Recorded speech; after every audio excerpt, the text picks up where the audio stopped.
This is a new whistle on the market. It's a Chieftain Thunderbird F, and based on a former design, but quite souped up a bit from my recollection. The slit that you blow through is a little bit narrower than in the old 20-year-old models. I've actually got a 20-year-old one knocking about that I still play, because you know, all whistles, regardless of what style they are, how old they are, who made them, what they're made of, they all sound different, and that's an extraordinary thing, and it's a very useful thing to someone like me, because you want them to be all different. Horses for courses. Now let's see what this one's like.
Well, that's a first play, and it's kind of all there. It seems much more focused than the 20-year-old version of this, and so much the better for that. I think that yeah, I kind of suspected that.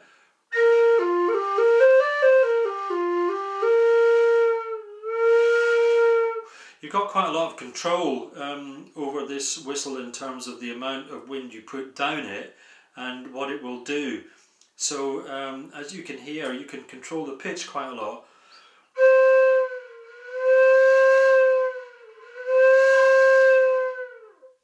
Just on one note. With a lot of whistles, they just don't do that. You know, you blow the note and that's it. It either breaks when you push it too hard, or it just disappears when you give it less air. But this one will actually do stuff with the pitch, and once again, you know, that's an important thing for me, because a lot of times when I'm recording, people ask me to, especially if it's a slower tune, to do a fall off, what's called a fall off at the end of the phrase. So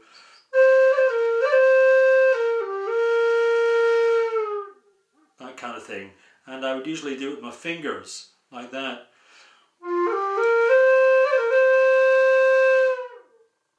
So that the reverb, the studio reverb, picks up that fall off and kind of amplifies it and makes it a more kind of haunting end to the phrase. But with this one, it will actually do it on its own, to some extent. And here it is with the fingers, but just on its own without using fingers at all. It will actually do its own fall off, which is, in a way, it's more natural. If you can get the whistle to do it itself, geez, that's great.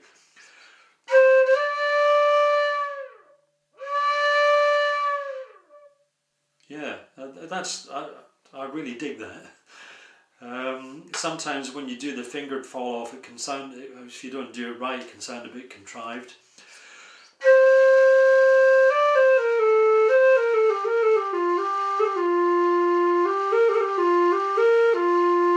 Yeah, you don't have to go groping for that bottom note. It's just there, pick it up. It's just there, nice and strong. You don't have to feel for it. With some whistles you have to kind of approach it from above. But with this one you can just like pick it up and it's there, which is great. What else can I say about it?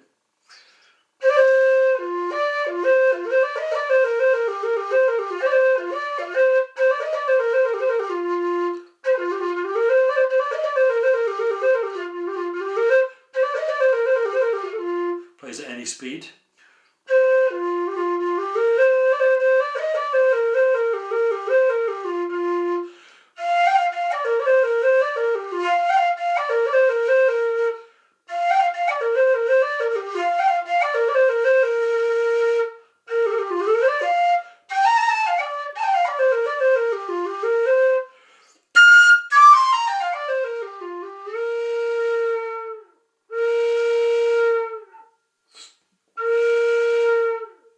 Yeah.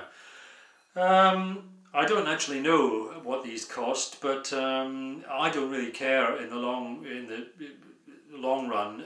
A whistle's a whistle. Some of them more expensive than others. In the grand scheme of things, they cost absolutely sod all compared to guitars, violins, pianos. So I'd almost pay just about anything for a good whistle, and this is a good whistle.